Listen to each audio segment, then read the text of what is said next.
오늘 3.1부에 함께 은혜 나누실 말씀은 요한복음 6장 32절부터 37절 말씀입니다. 요한복음 6장 32절부터 37절 말씀입니다. 함께 합독하시겠습니다.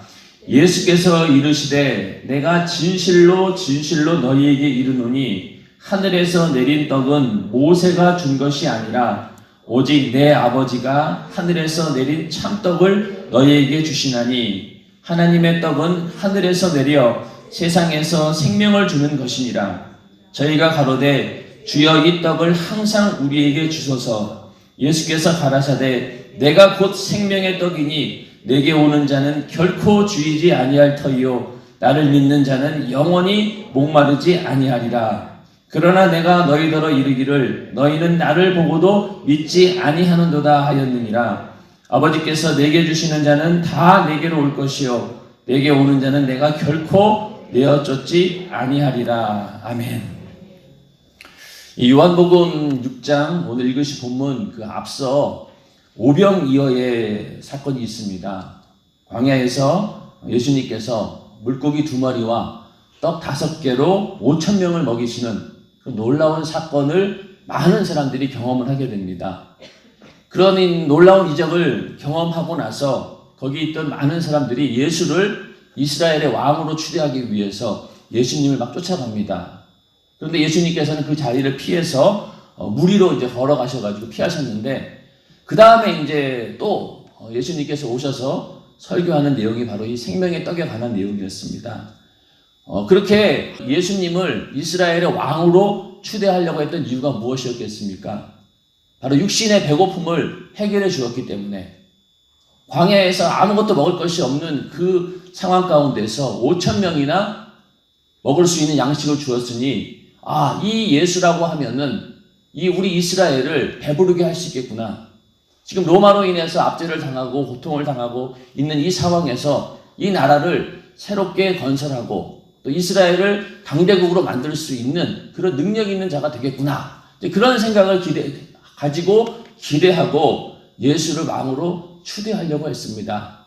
그런데 그 다음에 예수님께서 하시는 이야기가 생명의 떡에 관한 이야기를 합니다. 처음에는 오늘 읽으신 본문 가운데 광야에서 이스라엘 백성들이 먹던 만나 이야기를 합니다.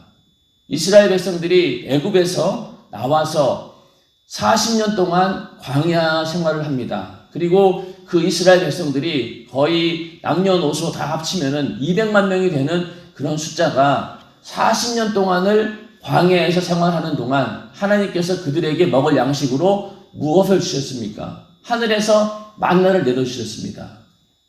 말이 40년이지 하루 이틀도 만약에 200만 명을 하루 한 끼 먹인다라고 해도 어마어마한 숫자죠.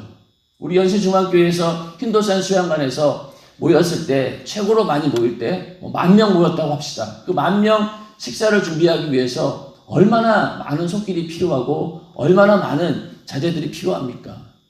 그런데 200만 명이나 되는 그 많은 사람들을 하루 이틀도 아니고 1, 2년도 아니고 40년 동안 먹이셨다. 하늘에서 만나를 내려서. 이거 놀라운 이적이죠. 이스라엘 백성들에게는 영원히 잊을 수 없는 그런 사건입니다. 예수님께서 그러한 만나를 주셨던, 광야에서 만나를 주셨던 그 사건을 이야기하면서 이제 예수님께서 얘기를 하신 거죠. 그러니 이스라엘 백성들은 최소한 이스라엘 백성들에게 주었던 그 만나보다는 더 큰 것을 주겠구나. 엄청 기대를 하고 예수님의 말씀에 귀를 기울였을 것입니다. 그런데 나중에 가서 어떻게 얘기합니까? 내가 바로 너에게 줄 생명의 떡이다. 내 살과 피를 먹어라.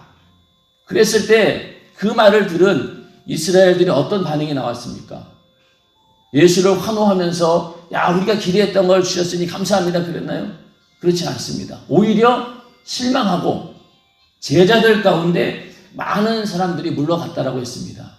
그냥 추종자들이 아니라 그냥 와서 말씀을 들으려고 했던 허다한 무리가 아니라 예수를 나름대로 쫓아가려고 제자라고 했던 그런 자들 가운데 많은 자들이 물러섰다는 거예요. 그리고 그 형제들조차도 예수를 믿지 않았다라고 성경은 기록하고 있습니다. 그만큼 예수에 대한 신앙이 엄청나게 컸다는 얘기죠. 뭔가 오병이어의 이적보다 더 큰 것을 기대하고 그러한 오병이어의 이적 같은 이적이 매일 일어나면서 이스라엘 백성들을 배고프지 않게 풍요롭게 만들어줄 줄 믿었던 그런 예수가 기껏 하는 얘기가 내 살과 피를 먹어라. 말도 안 되는 이야기, 이해도 안 되는 이야기를 하니 거기서 예수에 대한 불신감이 커지면서 제자들 중에 많은 사람들이 떠나가게 되었고 또 그 형제들도 예수를 믿지 않는 그런 상황이 벌어지게 되었고 결국은 그 이후로 예수님께서는 많은 종교 지도자들에 의해서 저 사람은 없애버려야 되겠다라는 그런 어떤 위험에 처하게 됩니다. 그만큼 하나님께서 우리에게 주시고자 하는 그 보이지 않는 신령한 양식에 대해서 하는 이야기를 그때 사람들은 전혀 이해하지 못했다라는 것. 오히려 예수를 미친 사람 취급하고 오히려 배척하는 그런 기회가 되었습니다. 오늘날도 마찬가지로 우리가 아무리 예수 믿으세요. 예수 믿으면은 영생합니다. 이렇게 얘기를 해도 세상 사람들은 받아들이질 않죠. 왜냐하면 당장 나에게 필요한 것은 입에 들어가는 육신의 양식, 또 그 양식을 구할 수 있는 물질을 얻으려고 하지 보이지 않는 뜬구름 잡는 이런 이야기를 가지고 아무리 설득해도 그들은 넘어가지 않습니다. 들으려고 하지도 않죠.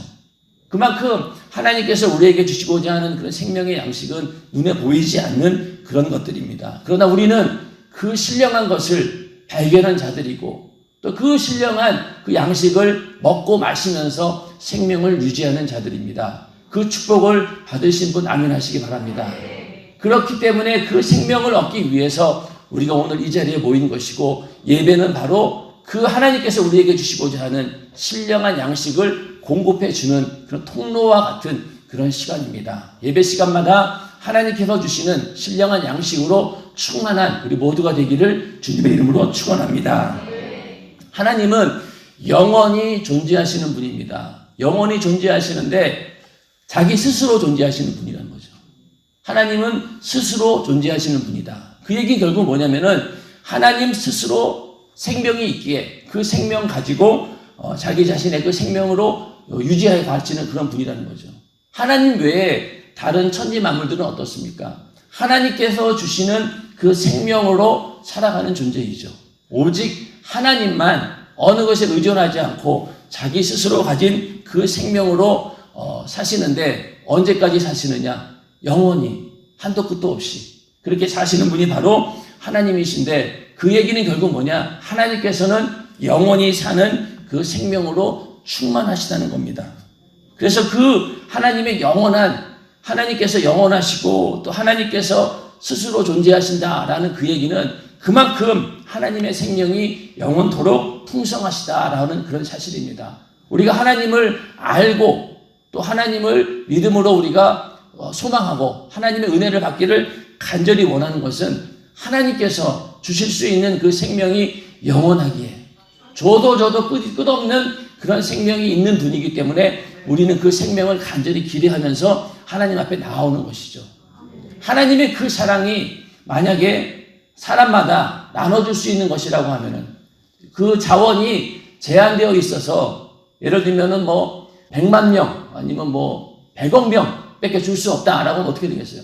100억 분의 1로 나눠야 되잖아요. 그런데 하나님의 사랑은 그렇지 않습니다. 하나님의 사랑은 누구든지 원하는 분량만큼 마음껏 그 생명을 얻어가도 받아도 끊임없이 채워지는 것이 바로 하나님이 주시는 생명입니다. 그러니 나 혼자 몽땅 천국을 다 소유하겠다라고 마음먹어도 하나님께서는 다 주실 수 있습니다. 인정하시면 아멘 하시기 바랍니다. 그래서 천국은 심노하는 자의 것이다 라고 말씀하지 않았습니까? 그만큼 하나님의 그 생명이라고 하는 것은 제한된 것이 아니라 무한정하다. 어느 누구에다 마음껏 줄 수 있는 그런 생명이다. 그래서 우리는 그것을 기대하고 하나님께 나오는 것입니다. 오늘도 이 예배 가운데 하나님이 주시는 생명으로 충만하기를 주님의 이름으로 축원합니다. 이렇게 하나님께서는 자신이 가지고 있는 이 영원한 생명을 우리 인간에게 주기를 원하셨습니다. 왜냐하면 인간이 생명이 없어 죽어가는 것을 긍휼히 여기셨기 때문에 그래서 하나님께서는 살리는 영으로 또 생명의 근원으로서 우리 인간들에게 생명을 주기 원하셨는데 그 생명을 주기 위해서 하나님께서는 말씀으로 천지 만물을 창조하십니다. 하나님께서 말씀 한마디로 천지 만물이 창조되었죠. 시편 33편 6절에 보면은 여호와의 말씀으로 하늘이 지음이 되었으며 그 만상이 그 입 기운으로 이루었도다. 하나님의 그 입 기운으로 모든 만물이 창조되었다는 거죠. 자, 우리 인간도 흙으로 만들었잖아요. 흙으로 만들었는데 그 흙에다가 생기를 불어넣으시니까 어떻게 된 거예요? 생명이 되어서 하나님과 교제하는 신령한 존재가 되었습니다. 그런 것처럼 하나님의 그 말씀, 입에서 나오는 그 입의 기운으로 이 모든 만상을 다 만드신 거예요. 천지 만물도. 그렇게 해서 하나님께서 우리 인간이 살 수 있는 모든 환경을 만들어 주셨는데 이 모든 것들이 하나님의 말씀으로 시작되었다. 그 말씀은 곧 영이시고 또 하나님이십니다. 요한복음 6장 63절에 살리는 것은 영이니 육은 무익하니라. 내가 너희에게 이른 말이 영이요 생명이라. 이렇게 말씀하셨습니다. 예수님께서 하시는 그 말씀 한마디가 천지를 지으신 그 말씀과 동일한 말씀이다. 그러니까 하나님께서 천지 만물도 그 말씀으로 창조하셨고 예수님께서 우리에게 오셔서 전하셨던 그 복음의 메시지, 그 모든 말씀 하나가 천지 만물을 살리는 것보다 더 큰 인간의 영혼을 살리는 일이었습니다. 자, 천지 만물은 하나님께서 언제든지 다시 만들 수 있어요. 100번이고 1000번이고 무한대로 이 세상과 똑같은 지구를 만들 수 있습니다.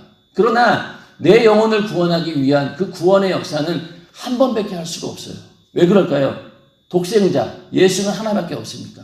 인간의 죄의 문제를 해결해 줄 수 있는 방법이 그 아들을 죽여서 그 죄값을 지불하고 구원하셔야 되는 건데 아들이 여럿 있다고 하지 않았잖아요. 독생자잖아요. 한 번밖에 없는 거예요. 그러니 이미 예수님께서는 십자가에 달려 죽으시고 부활하셨기 때문에 또 다른 기회는 없습니다.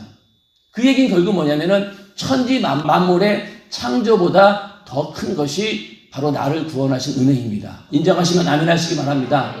그러니까 천지 만물을 말씀으로 창조하신 분이 우리 인간이 죄로 인해서 죽어가게 되는 그 모습을 보고 그냥 간과하지 않으시고 우리에게 은혜를 베푸시기로 했는데 결국은 어떻게 했습니까? 하나님의 아들 예수를 보내서 그 생명으로 살게 하셨다. 인간은 하나님께 범죄함으로 인해서 그때부터 하나님이 주시고자 하는 그 생명으로부터 완전히 단절되는 그런 저주에 임하게 됩니다. 자, 에덴 동산에서 누리던 부유가 얼마나 대단한 부유였습니까? 만약에 에덴 동산에서 인간이 죄를 짓지 않았다라고 하면은 아마도 육신이 영원히 살았을 수도 있어요. 그리고 하나님께서 주시는 그 무한한 자원 가운데서 풍요를 누리면서 정말로 행복한 삶을 살았을 것입니다. 그러나 마귀에게 속아서 선악과를 먹게 되었고 그 죄값으로 인해서 인간은 영원한 형벌, 지옥이라고 하는 그런 저주를 받게 됩니다. 또 육신의 죽음이라고 하는 그런 사망도 이루게 되고 그래서 사망이 두 번 있는데 육신의 죽음과 또 영원히 죽어서 지옥 가는 그 두 번의 사망이 있다. 그리고 둘째 사망이라고 하는데 그 사망이 바로 지옥의 영원한 불못의 형벌을 말합니다. 그렇게 인간은 순식간에 하나님과 영원히 행복을 누릴 수 있는 그런 존재였음에도 불구하고 그냥 그렇게 영원히 죽을 수밖에 없는 그런 존재로 타락하게 됩니다.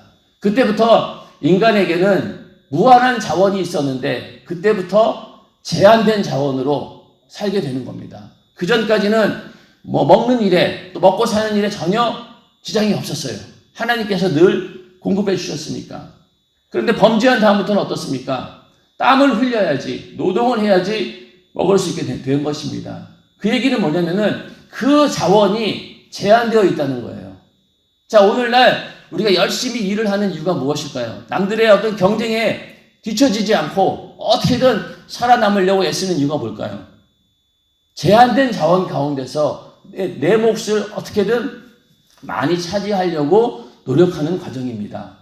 자, 자원은 제한되어 있어요. 이 모든 지구에 있는 모든 사람들이 다 잘 먹고 잘 살 수는 없습니다. 그러나 그 가운데서도 똑똑한 사람들, 권력 있는 사람들, 힘 있는 사람들이 먼저 그것을 뺏게 되어 있어요.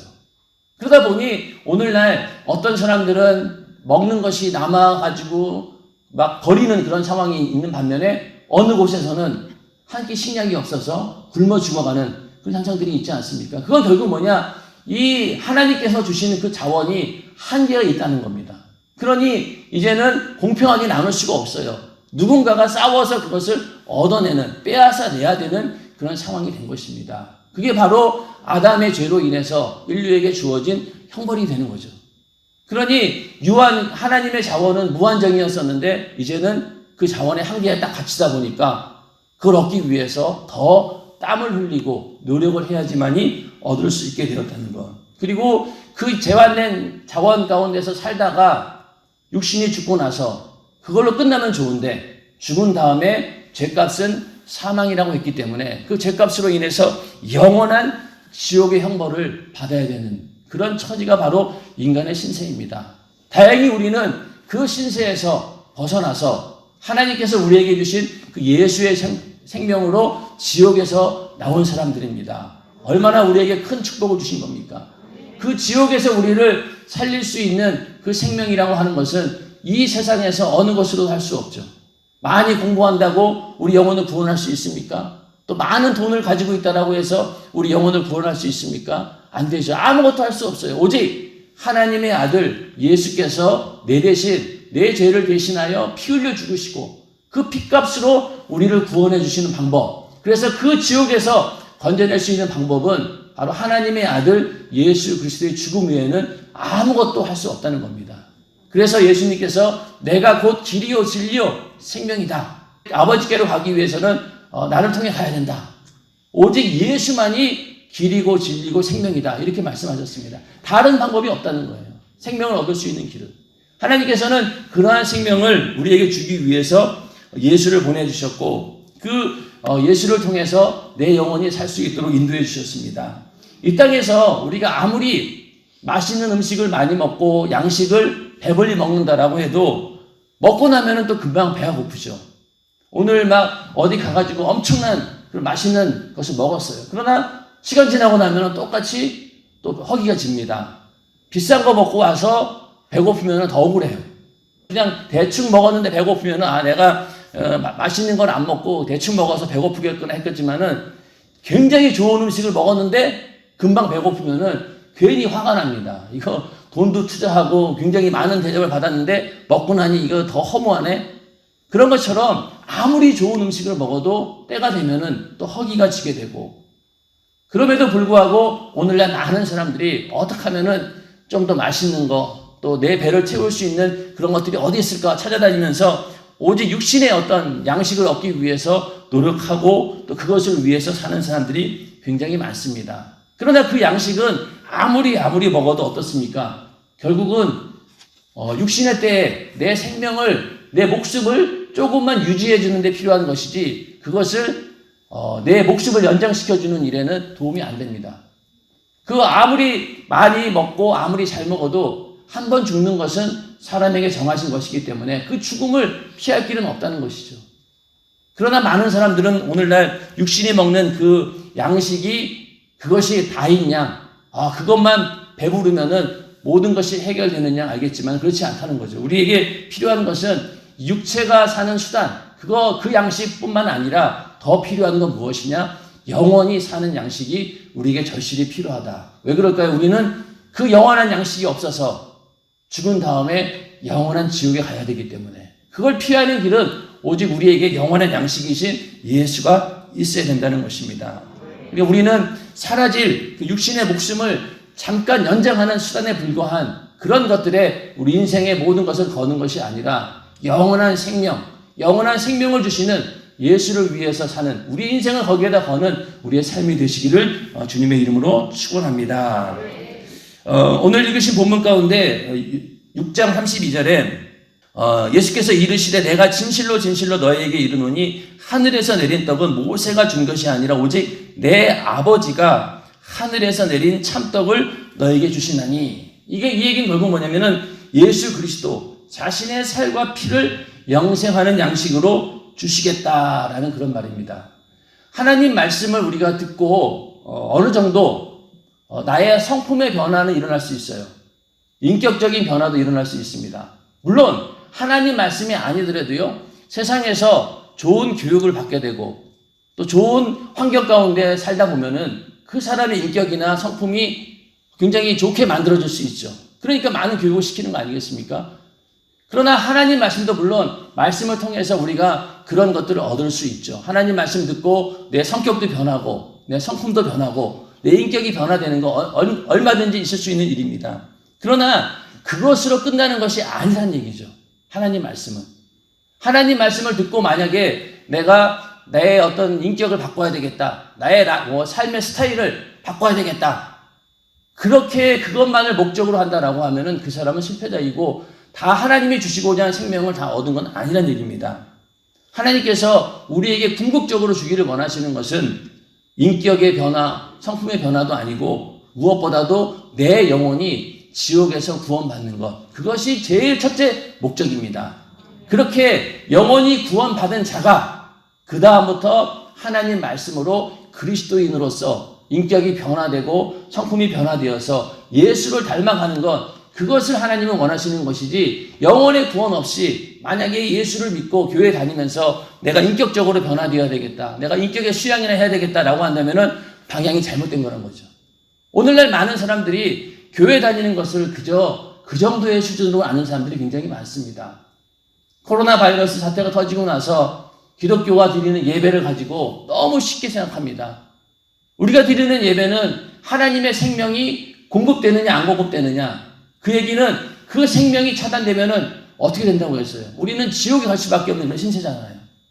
그런데 그러한 생명이 공급되는 곳이 바로 예배 시간인데 그 예배를 너무나 쉽게 생각해서 그냥 집에서 온라인으로 예배 드리면 되지, 너무 쉽게 생각한다는 것은 그들은 예배 드리는 것, 하나님과 우리가 이렇게 만나서 하나님께 예배 드리는 것을 하나의 어떤 종교적인 의식으로 아는 거예요. 종교적인 의식의 목적이 뭐겠어요? 내 인격이 좀 더 다른 사람 보기에 좀 괜찮아 보이게 만들기 위해서, 그렇게 하기 위해서 종교 생활을 하는 것으로 알고 있기 때문에 우리의 예배를 무시하는 겁니다. 그러나 우리가 예수를 믿고 그 생명을 맛본 자들은 어떻습니까? 이거는 내 영혼이 사느냐 죽느냐의 문제이기 때문에 이것은 목숨보다도 더 가치 있는 일들이죠. 그런데도 세상은 너무나 그것을 쉽게 생각한다는 것.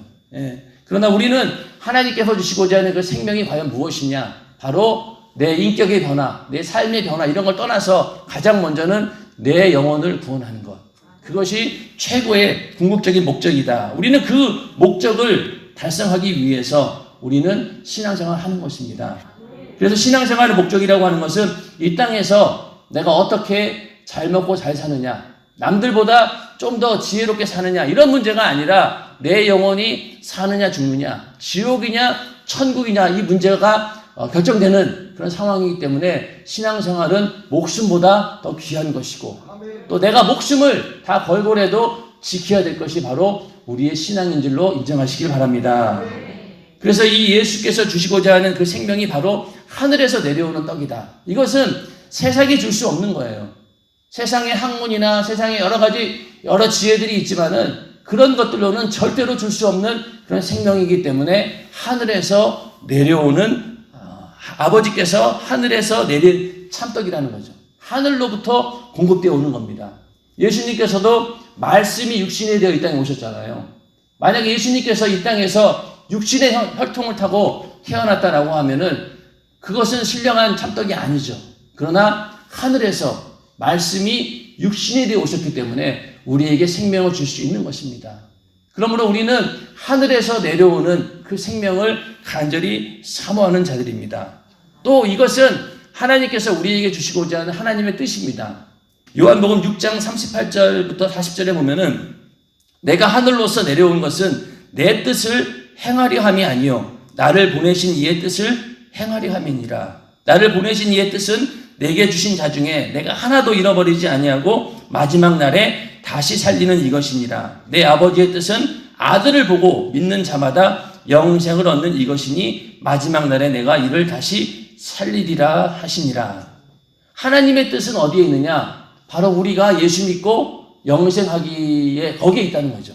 이것이 하나님의 뜻이고 섭리고 경륜하는 겁니다. 하나님은 이 뜻을 이루기 위해서 자기 아들을 이 땅에 보내셨고, 그냥 보내신 것이 아니라 죽기 위해서 보내시고 또 그 말씀대로 십자가에 달려 죽게 하시고 그 죽음의 대가로 우리를 구원해 주신 겁니다. 이게 하나님의 뜻이라는 거예요. 그러니까 우리가 하나님의 뜻을 이룬다라고 하는 것은 먼저는 내가 예수를 믿고 내 영혼이 구원받는 것, 그것이 하나님의 뜻이 나에게 이루어지는 겁니다. 인정하시면 아멘 하시기 바랍니다. 그러니까 우리는 먼저는 내 영혼이 구원받아서 하나님의 그 뜻이 내게 이루어져야 되고, 그 다음부터는 또 내가 다른 사람에게 이 복음을 전해서 그 사람에게도 하나님의 뜻이 이루어지게 하는 것, 그것이 바로 우리가 하는 전도입니다. 그러므로 하나님께서 궁극적으로 우리에게 정하신 그 뜻은 바로 우리 영혼을 구원하는 것이다. 그러므로 이 하늘에서 내려온 것이 아닌 것은요, 전부 다 하나님 말씀에 의하면은 세상적이고 정욕적이고 마귀적인 것이다. 오늘날 얼마나 많은 것들로 우리가 가지고 있는 이 생명을 대체시켜 보려고 마귀 역사가 발악을 합니다. 처음에는 예수 잘 믿고 신앙생활 잘하다가도 세상을 바라보니 내가 지금까지 잊고 있는 게 있었네. 저걸 내가 왜 몰랐지? 저게 어떻게 보면은 내가 가지고 있는 예수 믿는 것보다 더 좋은 거네. 또 어떤 경우에는 똑같은 예수 믿는 사람이라고 하는데 저 사람은 나랑 전혀 다른 삶을 살고 있네. 저렇게 살아도 되는구나. 그러면서 우리를 미혹하게 됩니다. 결국은 그건 뭐냐면은 하늘에 신령한 것을 내려놓고 이 땅에 있는 세상적이고 마귀적인 것들, 또 정욕적인 것들에게 내가 시선이 이끌려가지고 결국 거기에 미혹된다는 거죠. 그것 끊임없이 마귀 역사는 그 일을 하고 있는 거예요. 우리는 그런 상황에서 절대로 세상을 바라봐서는 안 되고, 내 정욕에 얽매여서도 안 되고, 마귀에게 속아서도 안 됩니다. 오직 하나님께서 주시고자 하는 그 신령한 말씀을 끝까지 붙들어야 됩니다. 그거 외에는 방법이 없어요. 아무리 여러분들이 현실 가운데 물질의 어려움이 오고 또 왜 나에게 이런 고난이 옵니까? 라고 하나님께 정말로 소리칠 정도로 그런 고난이 온다 할지라도 절대로 우리는 그 가운데서 세상을 바라봐서는 안 되고 현실을 바라봐서는 안 됩니다. 뭘 바라봐야 될까요? 그때일수록 더 우리는 하나님 말씀을 바라봐야 되고 거기에 소망을 맞춰야 됩니다. 그래야지 내 영혼이 살 수 있는 것이죠. 이 땅에서 아무리 우리가 고난을 당해서 결국은 목숨이 끝난다 할지라도 내 영혼이 구원받는다라고 하면 그것은 참된 승리입니다. 그렇기 때문에 만약에 어떤 고난이 와서 이 고난이 끊이지 않는다, 그런다 할지라도 결국에 가서는 내 영혼이 천국 갈 수 있다라고 하면은 그것으로 우리는 세상을 이긴 것입니다. 우리는 좌절할 것이 아니라 오히려 그럴 때일수록 현실을 보지 말고 더 높은 것, 하나님의 말씀을 쳐다보고 거기에 시선을 고정시킬 때 우리는 그 세상을 넉넉히 이겨낼 수 있는 것입니다. 인정하시면 아멘 하시기 바랍니다. 그런데 많은 사람들이 그렇지 않죠. 그 고난의 현장 가운데서 다 무너집니다. 하나님이 살아계시면 이럴 수 있나? 왜 나에게, 나 그래도 열심히 살았는데 또 신앙생활도 열심히 했는데 왜 이런 고난을 저에게 주십니까? 라면서 원망하지만은, 그러나 하나님께서 그 고난을 주신 이유는 내 영혼이 더 성장되고 더 하나님께 가까이 가기를 바라는 그런 마음으로 우리에게 주시는 연단과 같은 것입니다. 물론 죄로 인해서 오는 그런 고난도 있겠죠. 그러나 하나님께서 우리를 고난 가운데서 침묵하고 계시는 이유는 그 고난 가운데 더 크게 성장하기를 간절히 바라는 마음 때문입니다. 그래서 고난이 유익이라고 하잖아요. 고난 당하는 것이 오히려 우리에게 내 영혼은 유익이 되는 일이다. 그러므로 우리는 절대로 그런 상황 가운데서 과연 진정한 내가 붙들어야 될 영원한 가치가 무엇인가, 그것을 먼저 알고 선택하라는 것이죠. 끊임없이 이어지는 고난 가운데 끝까지 하나님 말씀을 붙드는 자가 승리합니다. 그래서 그것을 우리가 알고 이 생명만은 절대로 놓칠 수 없다라고 하는 그런 믿음을 가지고 승리하는 우리 모두가 되기를 주님의 이름으로 축원합니다. 우리는 밥을 먹잖아요. 이렇게 양식을, 그러니까 먹고 살기 위해서, 육신의 어떤 건강을 유지하기 위해서 이제 밥을 먹고 또 음식을 먹게 됩니다. 그러면 그 음식이 어떻게 작용이 하냐면은 그 음식물 가지고 내 안에서 피를 만들어냅니다. 그 피가 내 몸에 막 돌면서 피로 인해서 온몸 구석구석에다가 영양분을 공급하고 또 노폐물들이 다 빠져나갈 수 있도록 피가 막 돌아가지고 그런 일들을 하거든요. 생명을 공급하는 일이 바로 이 심장에서 시작돼서 피로 계속 그 일을 하는 것이죠. 근데 그 피는 뭘로 만드느냐? 바로 양식으로 만들어내는 겁니다. 식물은 하늘에서 햇볕과 물을 흡수해가지고 광합성 작용을 통해가지고 양식을 만들어내지만, 우리 인간은 또 동물들은 양식을 먹어가지고 그 양식을 가지고 피를 만들어냅니다. 그런 것처럼 우리도 예수의 살과 피를 우리에게 생명으로 주셨습니다. 그러면 우리에게 예수의 살, 예수의 피가 영원히 사는 양식이고 또 영원히 살게 하는 음료인데, 우리가 예수의 살 그러면은 하나님의 말씀을 의미합니다. 말씀이 육신이 되어 오신 분이 바로 예수 그리스도이시니까 그 예수의 살이라고 하는 것은 하나님 말씀이죠. 자, 우리가 하나님 말씀 들으면 어떤 현상이 나타납니까? 제일 먼저 그 말씀을 듣고 죄를 깨닫습니다. 아, 나는 죄인이구나. 그러면 뭘 하게 되나요? 그 죄를 가지고 어떡할까 고민하게 되고, 그럴 때 들려오는 소리가 무엇이었습니까? 네 죄를 대신 예수님께서 사하셨다. 예수의 피의 공로 의지하면은 그 죄의 문제가 해결된다. 그 소리를 듣자마자 우리는 그 죄를 가지고 예수의 피의 공로 의지해서 회개하게 됩니다. 그러면 그 순간 내 영혼은 살아나게 되는 것이죠. 그러한 일들이 계속 반복되어집니다. 오늘 하나님 말씀을 듣고 그 전에 몰랐던 죄를 또 깨닫게 되고, 또 똑같은 말씀이었지만은 오늘은 나에게 다르게 다가와서 또 다른 부분을 회개하게 만들고, 항상 하나님 말씀을 들을 때마다 내 영혼이 새롭게 변화되어지는 이유는 바로 그 하나님 말씀이 우리의 죄의 문제를 해결해 줄 수 있는 예수의 피를 강력하게 요구하기 때문에 그렇습니다. 말씀을 듣고 은혜 받았다는 게 뭐예요? 그 말씀 듣고 내 죄를 찾아내서 회개하게 되었고 하나님과의 관계가 더 가까워졌다라고 하는 것이 은혜 받았다라는 것이죠. 그러므로 우리는 하나님 말씀을 듣고 끊임없이 새로운 생명으로 바뀌어져야 되는 것. 그럴 때 그 안에서 우리의 예수의 피가 계속해서 약동하게 됩니다. 하나님 말씀의 공급이 중단되어 버리면은요, 예수의 피가 멈춰버린다고 생각하시면 돼요. 자, 우리 인간도 피가 멈춰지게 되면 그냥 죽어버리는 겁니다. 바닷물이 계속해서 썩지 않는 이유가 뭘까요? 계속 움직이니까, 바닷물이. 우리 인간도 잠잘 때 뒤척거리잖아요. 이리 뒤척거리고 저리 뒤척거리고, 나는 자고 있지만은 무의식적으로 몸을 움직여요. 왜 그럴까요? 내 안에 있는 피가 썩지 않도록 계속 움직여주는 거예요. 그러면은 자고 있는 동안도 이 피는 계속해서 움직인다는 거죠. 바닷물이 움직이는 것처럼. 그런 것처럼 항상 이렇게 내 안에 피가 살아있어야 되는데, 하나님 말씀의 공급이 안 되면 어떻게 되겠어요? 피가 안 만들어져요. 새로운 피가 만들어지지는 않습니다. 그러면은 결국 뭐예요? 내 안에 생명이 차단되어짐으로 인해서 내 안에 예수의 피가 무용지물이 되는 거예요. 하나님 말씀을 듣고 내 은혜가 안 된다. 그러면은 그 순간 어떻게 되는 거예요? 내 생명의 양식이 공급이 끊어지게 되는 것이고, 결국은 예수의 피가 무용지물이 되어버리는 거예요.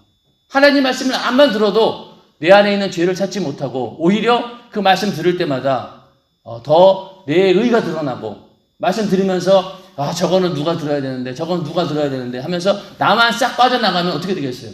우리는 그 생명과는 무관한 자가 되어버린다는 것. 그러면 결국 예수의 피와 무관한 자가 되었으니 결국은 생명이 끊어지게 됩니다. 그러면은 지금까지 갖고 있던 그냥 그 은혜 가지고 겨우 신앙생활에 연명만 할 뿐이지 더 이상 새롭게 나를 변화시키지 못해요.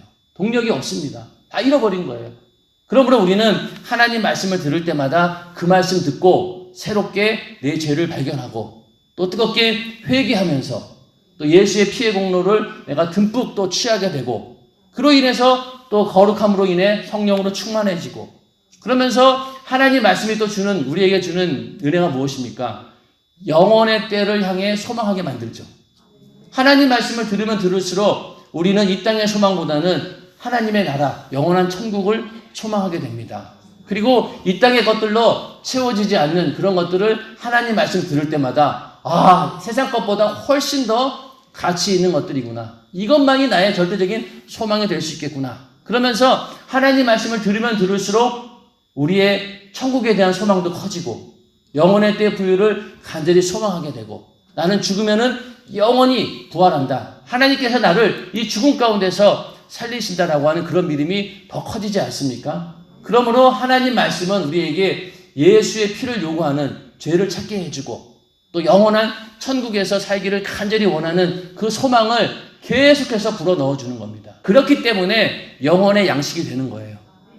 밥을 먹고 우리가 건강을 유지하는 이유가 뭡니까? 더 활발하게 움직이기 위해서, 움직이기 위해서 그렇잖아요. 하나님 말씀을 들으면 들을수록 내 영혼은 더 활발해진다는 얘기죠. 그렇게 활발해지는 일들이 계속 되어지면 될수록 이제 우리의 영혼은 더 풍요로워지고 이 땅에 육신을 입고 사는 듯하나 우리의 모든 소망은 천국에 가 있고 이 땅에 어떠한 어려움이 있다 할지라도 전혀 요동치 않는 그런 믿음을 갖게 되는 이유는 바로 예수의 살과 피의 그 생명이 우리 안에 충분히 임하기 때문에. 그래서 우리는 예배 시간마다 또 내가 성경을 읽고 또 말씀을 접할 때마다 그 생명의 양식이 우리 안에 충만하게 공급되어지기를 주님의 이름으로 축원합니다. 그러므로 우리가 드리는 이 예배는 아까 말씀드린 것처럼 그냥 종교적인 그런 행사가 의식이 아니죠.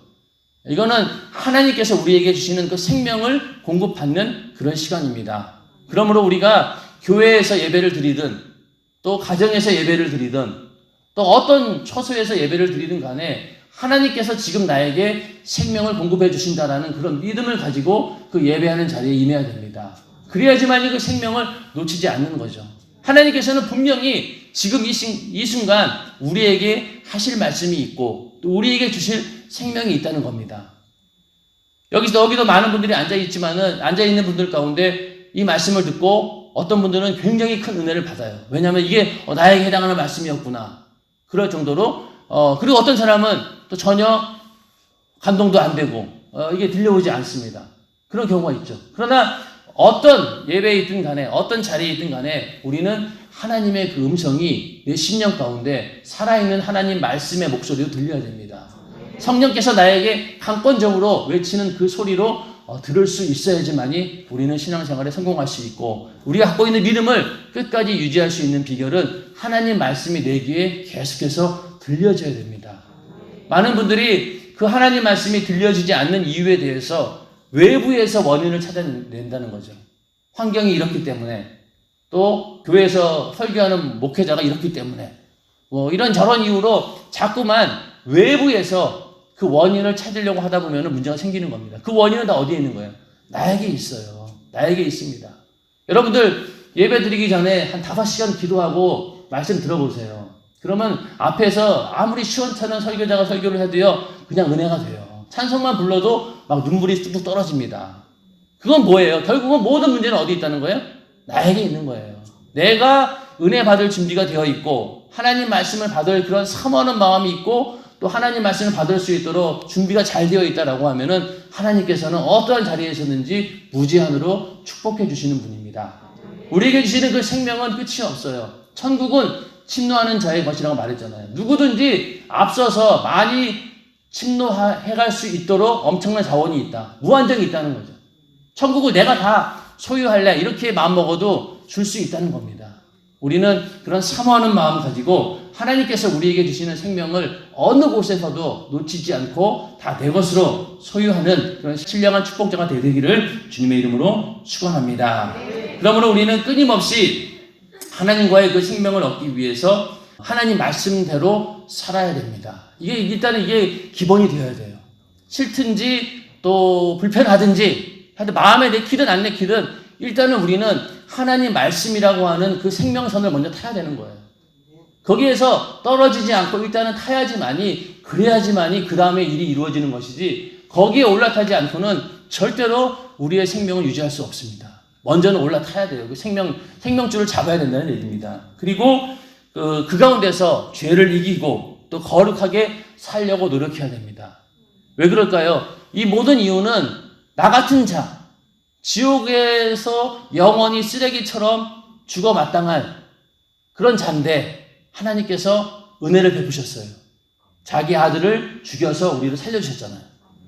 그 은혜가 너무 크기 때문에 우리는 어떻게든 하나님 말씀대로 살고 싶은 것이 본능이고 또 하나님의 그 은혜에 보답하기 위해서 내가 어떻게 할고 고민하는 것이 바로 우리의 본성입니다.